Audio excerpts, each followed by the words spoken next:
नर्मदे हर। ये गोदा गांव है। यहाँ पर गंजाल और गोमती दो छोटी छोटी नदियाँ माँ नर्मदा से मिलती हैं। ये त्रिवेणी है। इन दोनों नदियों के कारण ये त्रिवेणी है।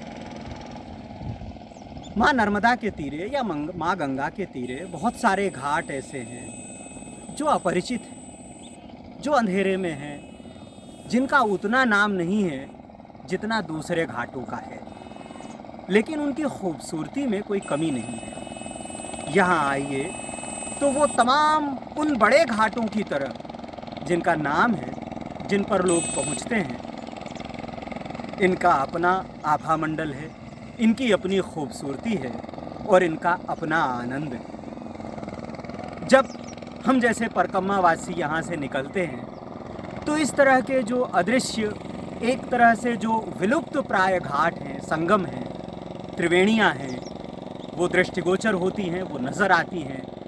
और जब हमारी आस्था, परकम्मा वासियों की आस्था, परकम्मा इनके साथ जुड़ती है तो वो चार नदियों का संगम हो जाता है। चतुष्पदी पढ़ने लगती हैं, चार नदियाँ आपस में मिल जाती हैं।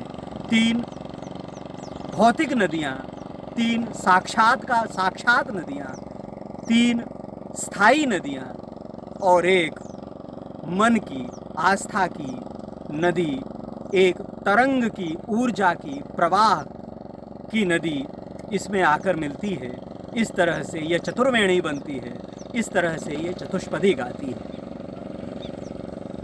कई बार ये लगता है कि माँ नर्मदा केवल एक नदी नहीं, वो अपने आप में एक विश्वविद्यालय है। ऐसा विश्वविद्यालय जिसमें पहली कक्षा है, जिसमें नर्सरी है और जिसमें शोध कार्य है, जिसमें पीएचडी है। इसमें आप चलना सीखते हैं, इसमें आप बोलना सीखते हैं, इसलिए ये नर्सरी है। इसमें आप जीवन को बनाना सीखते हैं, जीवन की रचना करना सीखते हैं, इसलिए ये नदी है।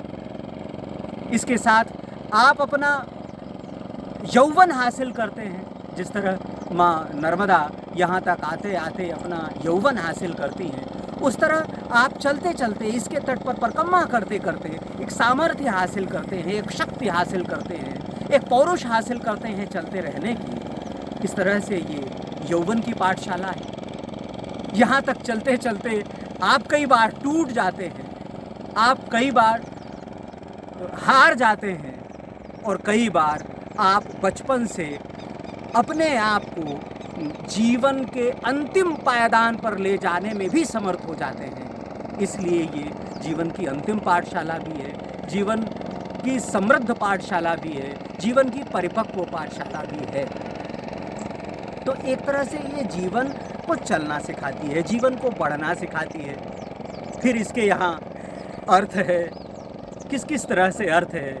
ये खेती के रूप में हमें अर्थ देती है, खुद जल के रूप में अर्थ देती है, बड़े बड़े बांध बनाकर बिजली देती है, नावों से इसमें परिवहन होता है। इसमें मछुआरे मछली पकड़कर अपना पेट भरते हैं और अपना व्यवसाय चलाते हैं। ये इस तरह से भी अर्थ देती है कि अभी एक दिन एक छोटे से बच्चे से पिछले घाट पर बात हो रही थी, तो उससे पूछा तुम कहाँ जा रहे हो। उसने कहा कि मैया से पैसा लेने जा रहे हैं। हमने कहा पैसा लेने जा रहे हो, पैसा कैसे लिया जाता है। बोले लोग डालते हैं उसमें सिक्के और वो हम निकाल लेते हैं। छोटा सा बच्चा पहली दूसरी कक्षा में पढ़ता था, तो वो वहाँ से पैसे निकालता है। अर्थ माँ उसे वहाँ से देती है। उसने कहा कि कभी 50 रुपये तो कभी 400 और 500 रुपये तक भी वो निकाल लेता है माँ से, जब जैसी भीड़ होती है। तो इस तरह से भी ये पैसे देती हैं, इस तरह से भी अर्थ देती हैं।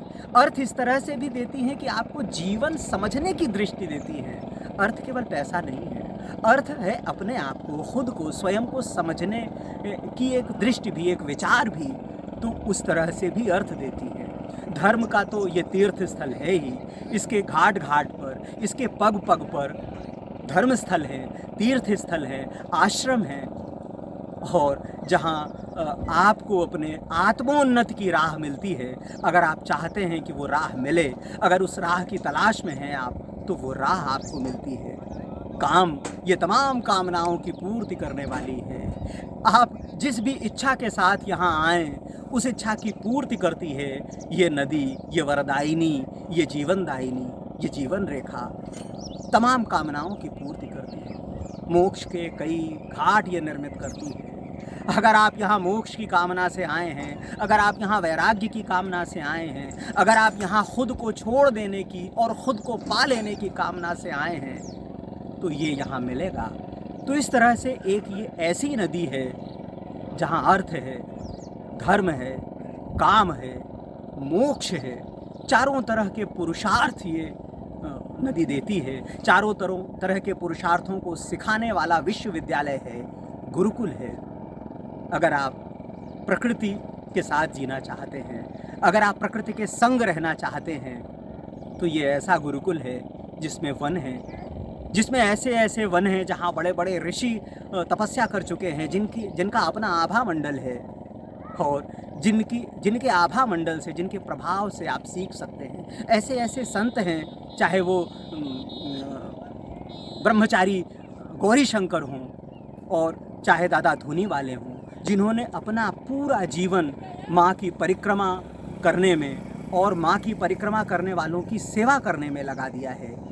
ऐसे ऐसे तीर्थ पुरुष हैं जिनसे हम सीखते हैं और जिनके सानिध्य में, जिनकी समाधि के सानिध्य में आकर हम ये जान पाते हैं कि माँ नर्मदा कैसे कैसे पुत्रों को तैयार करती है, उसके विश्वविद्यालय में कैसे कैसे विद्यार्थी तैयार होते हैं, कैसे कैसे आचार्य तैयार होते हैं। कपिल यहीं बैठकर सांख्य शास्त्र की रचना करते हैं, यहीं आचार्य शंकर भगवत पाद से सीखते हैं तमाम वो धर्म ग्रंथ, तमाम वो अद्वैत, और बाद में कालांतर में सारे देश में उसका प्रचार प्रसार करते हैं। ये यही पीठ है, ये यही विद्यापीठ है जहाँ मार्कंडेय मुनि आकर परिक्रमा करते हैं, और ऐसी परिक्रमा करते हैं कि न केवल माँ नर्मदा की परिक्रमा करते हैं, बल्कि इसके साथ साथ जो इसकी सहायक नदियाँ हैं, तमाम सहायक नदियाँ हैं, उनकी भी परिक्रमा कर लेते हैं, और 3 साल 3 महीने 13 दिन लगाते हैं। ऐसी परिक्रमा कि बाद में साधुओं की परिक्रमा का उदाहरण बन जाता है। और अब जब साधु इसकी परिक्रमा करते हैं, इसकी विधिवत परिक्रमा करते हैं, तो 3 साल 3 महीने और 13 दिन लगाते हैं। वस्तुतः ये मार्कंडेय ऋषि की साधना थी, मार्कंडेय ऋषि की पहली परिक्रमा थी, जब उन्होंने माँ नर्मदा की तमाम सहायक नदियों के साथ माँ को एक उनकी परिक्रमा की, उनकी प्रदक्षिणा की, और वो एक नज़ीर बन गया, एक उदाहरण बन गया और एक शास्त्र बन गया। इस तरह आप जिस भी विधि से, तमाम उद्योग माँ नर्मदा के किनारे हैं, तमाम शहर माँ नर्मदा के किनारे हैं, और वो जीवन सिखाती है, वो जीवन लीला सिखाती है, वो जीवनचर्या सिखाती है। तो इस विश्वविद्यालय में अगर आप नर्सरी में भर्ती होते हैं तो आप शोध करके निकलेंगे। शर्त यही है कि इस विश्वविद्यालय में दाखिल रहे आए, इस विश्वविद्यालय में पढ़ते रहें, इस विश्वविद्यालय की जो परिक्रमा है उस परिक्रमा को करते रहें, तो आप संपूर्ण व्यक्ति बनकर, व्यक्तित्व बनकर, ज्ञान बनकर उभरेंगे। ऐसा मेरा अपना मत है, और ऐसी शास्त्रीय मान्यता भी है। उसकी भाषा कुछ अलग हो सकती है, उसका विवरण कुछ अलग हो सकता है, पर है ऐसा ही। नर्मदे।